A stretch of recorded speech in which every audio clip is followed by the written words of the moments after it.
Hello, everyone. Welcome back to another CEO Table Talk. My name is JT O'Donnell. I'm the founder and CEO of Work It Daily and the host of today's show. And we are going to be talking about 4 warning signs that your business model needs to pivot ASAP. I think this is a really hot topic right now. I think there are a lot of companies out there that are not getting the results they had maybe pre-pandemic and post-pandemic, and they're realizing they've got to do something different. So without waiting any longer, let me bring up our experts today. I've got 3 CEO coaches. All of them are Vistage chairs from various parts of the U.S. Hello, Kirsten. Hello, Mike. Hello, Mark. How are you all? Hi, JT. Hi, everybody. It's all good. I really want to get into this. I'm going to pick on Mike first. Mike, you know, all of you work with multiple types of CEOs. And Mike, you and I had a conversation earlier this week, and you called it something. You know that moment where you're done a coaching session and you said you walk, I think you called it the doorknob moment, or the where you're walking out the door after the coaching session, and that's when they drop the bomb on you about like the real problem they're having with their business that should have been addressed in the 2-hour coaching session. And it made me think about this. Like, I can't imagine how many times all of you have had that doorknob moment where they tell you something and you're like, your business needs to pivot, you know, something's wrong, right? So with that in mind, I'll throw it your direction. Yeah, I think it's called the doorknob confession. It's actually a therapy, truism in therapy. And I get that with customers of mine too. After you spend 2 hours with them, you walk in the door, grab the door, and they go, oh, by the way, everything's great except for, and it's like, we just spent 2 hours, you didn't bring this up. So I think that the thing that everybody as a leader is be thinking about is asking themselves the question of, what am I missing? And if you're constantly in that mindset of what am I always missing, I think you'll stay on top of things that are going on so that you can pivot. I would say the experience I had working for operating companies and private equity companies and what have you, they would always ask me the same question. So I tried to simplify it for myself. Hopefully it helps the folks listening today, which are just, what are the C's of your business? Because they would always ask you, what's going on with the consumer? What's going on with your competitors? What's going on with your capital, whether that's a human capital thing, which obviously has been a big topic the last few years, and obviously economic capital of being a business. What's happening around conversion, which can be for a business that has lots of clients, could be how many days outstanding are you getting paid, could be inventory turns, or entrepreneurs could be looking at lead generation metrics, order flows, and so on. And the last one is the climate. And I think that's something we need to look at, like, what are those things outside of our control that could be impacting our business? Those are, I call, the structural ones, but I think the one that gets lost and what you're referring to is that emotional one. Just the fact that sitting there admitting that something is going on, there is an issue or an opportunity to address. And that's the one that gets missed a lot, and they're just so afraid to talk about it. So I say there's all the structural ones. I think deep down, everybody knows what's going on. They just have to say, yeah, I'm ready to tackle this and admit it, are the experiences I've seen. That's really interesting. And I think as CEOs, we're afraid to admit we have a problem because by default, we're supposed to have all this confidence and think we have all the answers, right? So there can be this denial factor. It's fascinating. Kirsten, you know, you do a ton of coaching as well. What are your thoughts? What are the warning signs that you see? Yeah. So our topic today is pivoting. And so I'm going to address the elephant in the room. Pivot, a word that brings to mind image of young men shifting a couch up a tight staircase. Am I wrong? Right? You are actually not wrong. The Ross moment, the Ross effect. That's what we need to call it. Yes, everyone is thinking. I actually experienced that with my daughter. We couldn't get up the ladder. I got it. I'm with you. We got stuck in the mirror in the small apartment. We couldn't pivot. The damn thing wouldn't fit. I've lived it, so I got it. Keep going. Yes. Sorry, I deviated. But this pivot image, thank you. This pivot image, we are trying to take something to a different place. And what is the right way to do it? How does that image in our mind, funny as it is, relate to business? We often have some type of target. As a company, we either have a customer need we're trying to fulfill, a societal problem we are trying to solve, a future state we are trying to achieve, and we are determining the best way to reach that target. And it's going to necessitate our ability to pivot. And we're going to pivot in ways in what we might do or how we might do it. But I think as CEOs, we really need to be very clear that we are never going to pivot our why we do what we do, our purpose. The purpose of our company is always going to stay the same. And I believe we also embrace that attitude of innovation. We have these stories out in the business world. Netflix is a huge one. Amazon is a huge one. We have these big stories that we want to aspire to of pivot moments, but there are many pivot moments that we ask our employees to embrace. A new MRP, a new HR system, a new way of doing things. These are all pivot moments for some of the how and the what you do inside of your company. And if we have an environment where we are not rewarding new ideas, rewarding trying things, even rewarding failure as a normal course of action, then when it comes time for that big pivot moment, the Netflix style pivot, then it's not going to be easy for our company and we could fail. So I think there are lots of reasons to pivot. We're going to talk about many more of those today. But if our workforce is not ready, is not willing, is not feeling safe to ride that edge with you as a CEO, as a leader, it's not going to matter if you have the next big idea. Your ability to execute will render it irrelevant. I think it's really important that you're mentioning that, because once the CEO has the aha moment that I need to pivot, it doesn't necessarily mean it's going to work. Like you said, there's like a lot more that goes into it. You've got a lot of people to bring along. Yeah, right. A lot of people. Yeah. Mark, I love that you're going to bring up a really beautiful example about this to kind of drive it all home. Yeah, I'm glad that you brought up the Netflix. It's interesting. I call it the Blockbuster Debacle. Is a classic example of not pivoting your product or service. Their market was stable, home-based viewing of movies. Blockbuster was a brick and mortar company. Customers came to the store. Netflix comes along, and I don't know if everyone remembers this, but they started by mailing you DVDs. So the only difference was the customer stayed at home and got to watch the movies. Same market, different product or service. The Blockbuster sales dropped. DVD took some of the market share. Blockbuster had plenty of time to see this and to begin to pivot. But then Netflix innovated again with the online and instant delivery that we're used to right now. And this should have been child's play, not rocket science for Blockbuster. They should have matched the DVD delivery, but they should have innovated beyond that to the online delivery. They were there. They could have done it. Blockbuster watched. They're flat-footed, and Netflix just crushed them. And it wasn't the lack of pivot. It really was a lack of creativity and courage that Blockbuster missed. My company did sort of the same thing on a smaller scale. I started selling software engineering services to defense contractors, single service matching a single market. But I wanted to grow, so I added commercial companies. So now I've got single service, two markets, commercial and defense contractors. But I wanted to grow, so I added a new service, hardware engineering services, two services, two markets. I pivoted either on the service side or the market side. And it's a ping pong approach. You should pivot on both sides. And I continued to pivot forever. But as I like to call it, it's innovate. And for me, that warning sign is stagnation. If I felt stagnant, if the company was stagnant, boy, it's time to pivot. It's time to innovate. Mm-hmm. Yeah. And so I want to talk about the fact that if you think about that Blockbuster scenario too, how many times do you think that a CEO thinks, well, we're good? Like they start to see competitors and they go, oh, they can't catch up to us, right? Or, they start to dismiss the innovation that's happening around them. Why do you think that happens so often? I mean, look at MySpace. Didn't think anything of Facebook. I mean, right? There are so many case studies of companies that had amazing market position and didn't pivot. Like each of you, what do you think it is? Mike, I'll bounce down to you.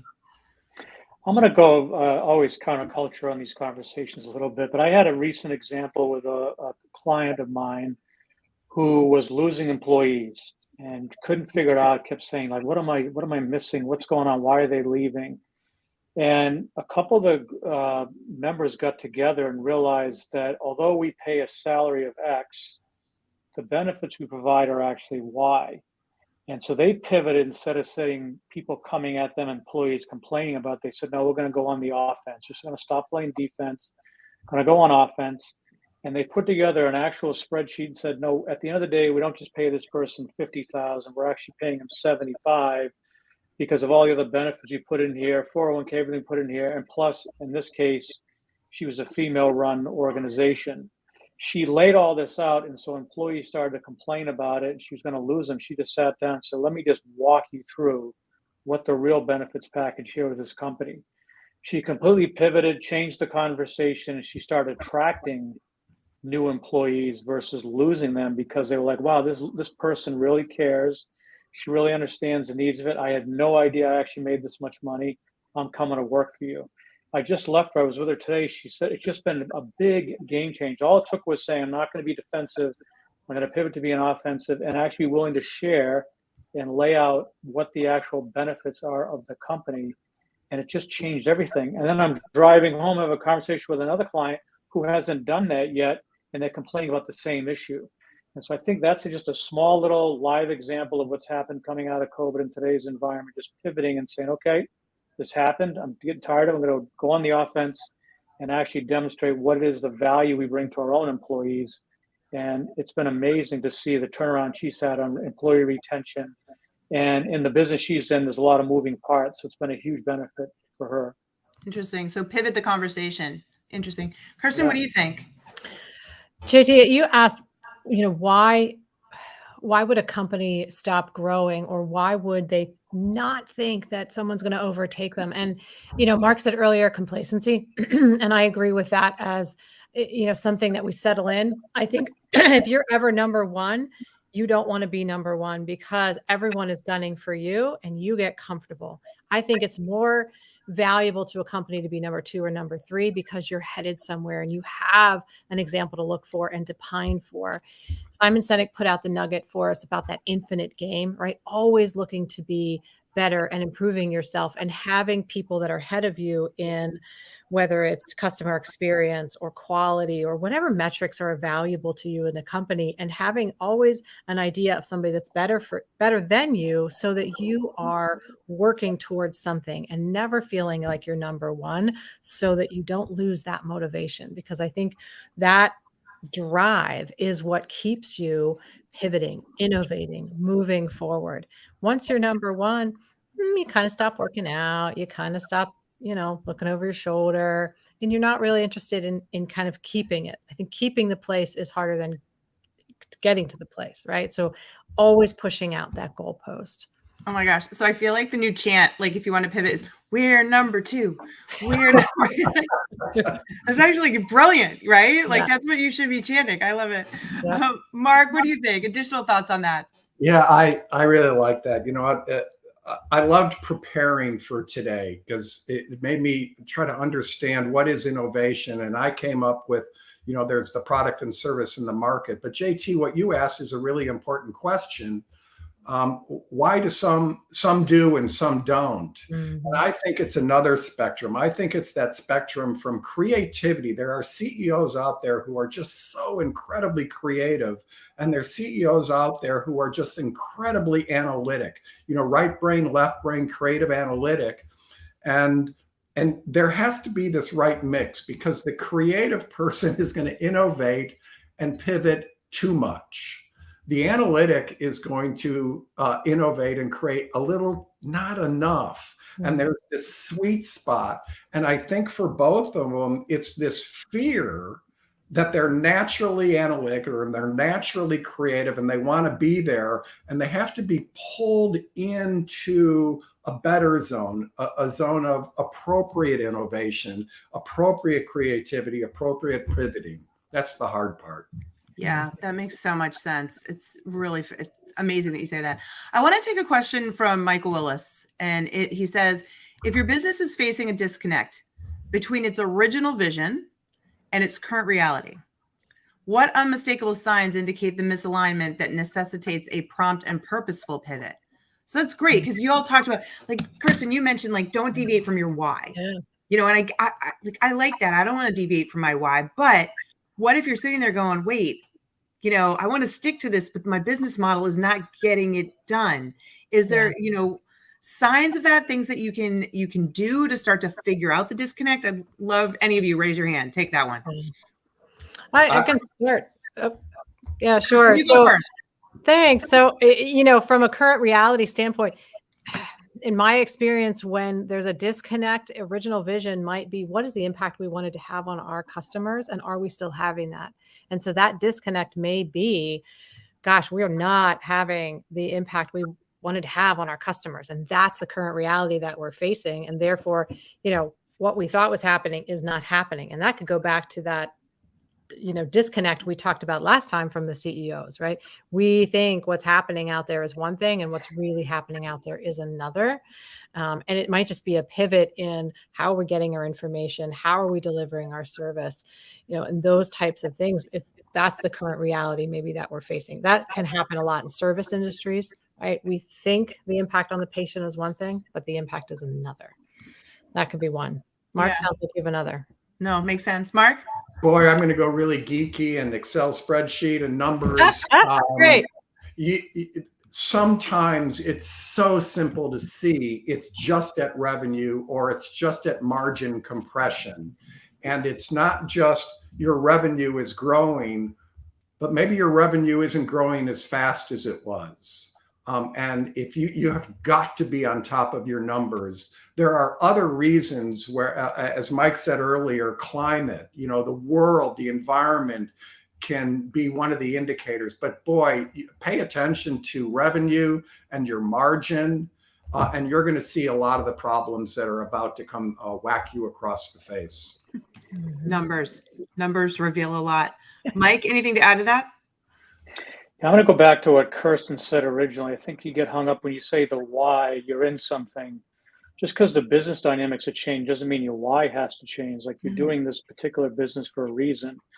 And I would always go back to that saying, is my why changing? Because that really shouldn't be impacted. There's a reason why you got into what you did. But then go back kind of what Mark was talking about, the original thing I said, what's happening with your consumer? What's happening to your competitors? What's happening on, all the aspects that Mark was talking about. Because I think many times we jump to conclusions without really understanding the roots of what's happening, sort of the disease. And we jump to the symptoms. Oh my God, revenue's off. My strategy's wrong. Oh my God, I got all these big problems, versus diving in and saying, okay, what happened? Did a customer leave us? If they did, why? We're not getting new customers. Like really dive in to figure out what's really going on and keep asking yourself, what am I missing? But that why should ground you. And I'm going to go back to what Kirsten said. I think when I listen to Kirsten, she's always really good at simplifying this stuff. And it's like, don't ever pivot off. Don't leave your why, but pivot off your why. It's like, go back to that why and then say within the why, what are the components that are changing that I got to make a different choice, but never leave the purpose you did something. I wonder why you're changing your purpose. I guess that's how I would think about Michael's question. Yeah, very interesting. I love that idea of the C's: capital, consumer, conversion, competitor, climate. I literally wrote them all down. Mark, you mentioned the numbers is one way to look at that. I'm sure that, talking to your employees, that, there's lots of things that you can do to start to evaluate against these. Is there any benefit to formalizing your company assessing on a regular basis whether or not it needs to pivot? And if so, how often should you be doing that? And how do you do that? Thoughts on that? It's please, tough. Mike. Yeah, go ahead. No, go ahead, Mark. You started, Mark. Go ahead. I think, yes, it should be constant. Yeah. And I actually think listening to your employees is such a great way to see what's going on the market. I loved it, even though my employees didn't. They said, Mark, our competitors are copying us. Oh, I would say that's fantastic. That's excellent. And the more that happened, the more I would say, okay, now that they know where the better companies are or how the better ones perform, now we have to innovate one more time. Yep. So strange as it might sound, as soon as we got copied, it was time to innovate again.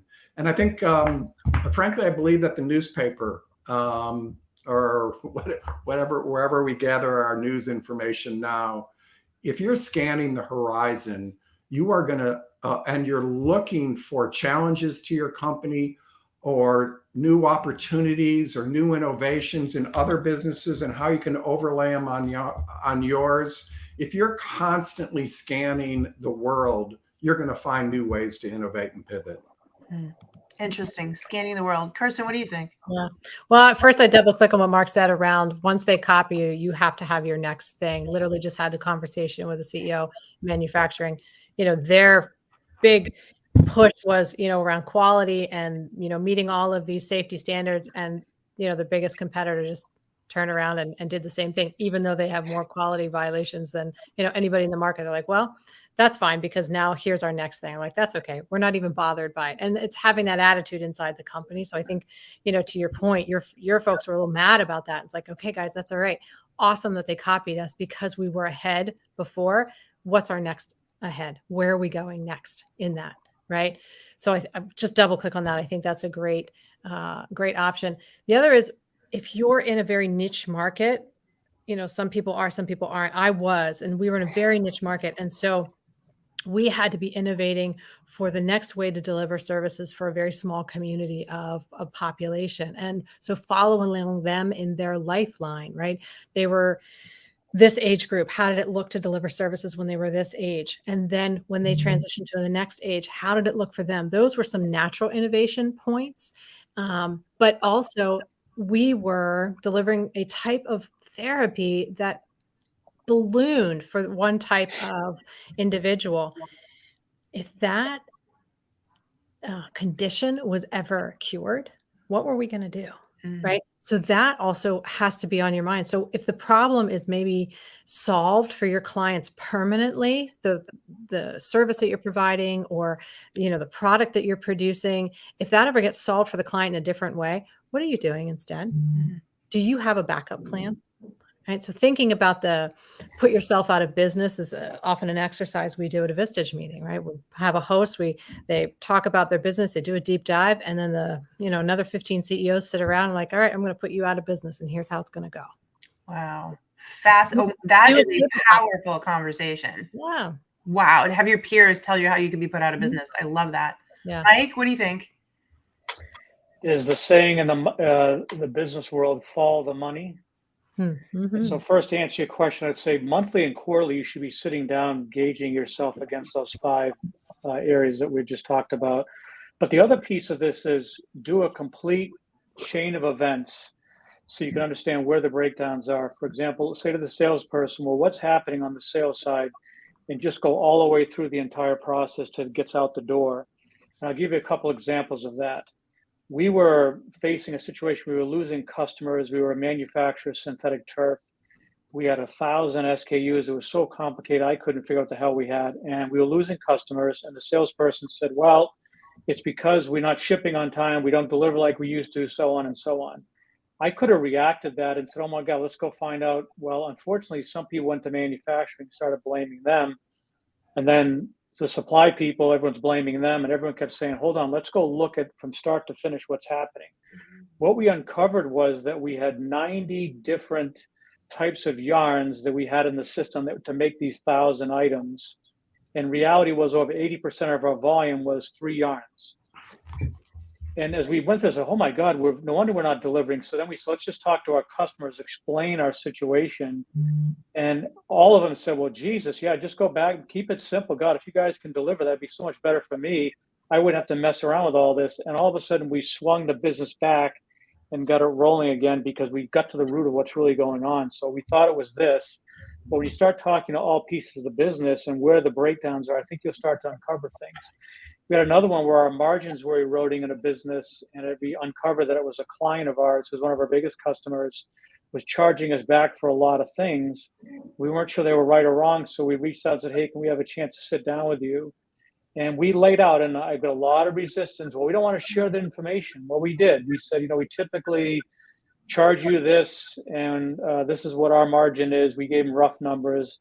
And then we're noticing that over the last 6 months, the charges are coming in so much higher. So either we're not doing a very good job shipping the product to the locations, or it's damaged, or something's going on. And the leadership of the other company was embarrassed. And we dug into it, and we saved 5 margin points out of the 11 that we found escalating just by having a conversation.